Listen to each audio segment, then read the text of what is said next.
lubricated.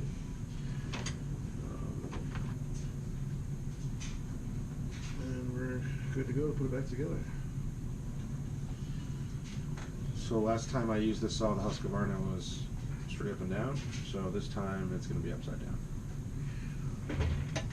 Because that's what you do. You flip your bar every time you get done using it. I just use this. Actually, I'm going to clean this. See, I'm weird. I keep my stuff inside. Even though I do keep a bar cover on it, I'm going to clean this chain. I just like clean stuff. That's just how I am personally. I like things that are clean.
Look down and make sure we got it on our sprocket.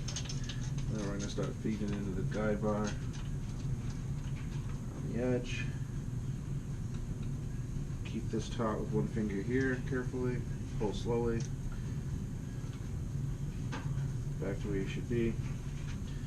Put the clutch cover back on. And then we're going to retighten the chain.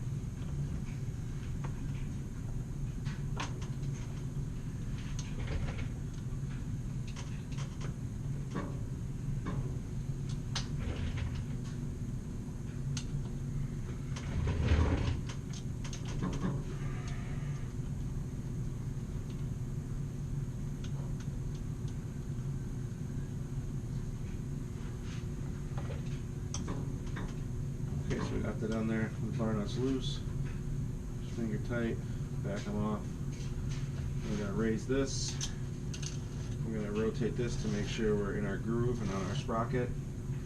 Everything rotates freely. Be careful when you do this. I'm not using gloves currently, but I recommend that you do use gloves.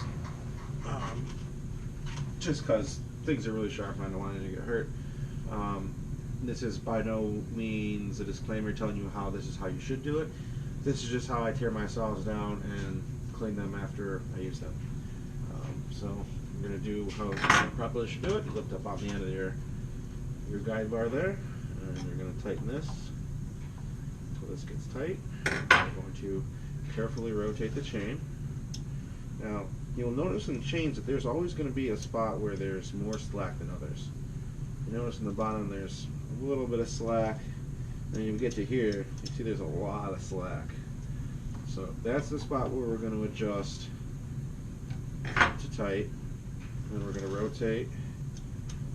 And if that was our tightest spot, and we tightened it to where it's not crazy tight, it's going to be pretty much damn near perfect. So this is the tightest spot right now, and it's not even that bad. And then the loosest.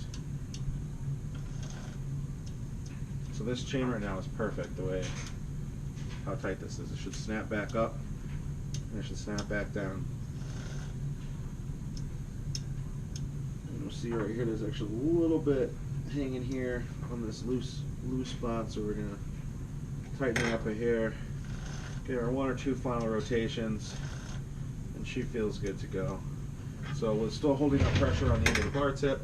we are going to tighten these bar nuts down more with hand, and then we are going to use a scrunch and tighten both of these while still keeping pressure upward on the bar. This will keep the tension that you just created. I've got to be crazy tight, it's got to be pretty tight, and then we'll go through this and show you. This is how a new chain and a clean guide bar should function.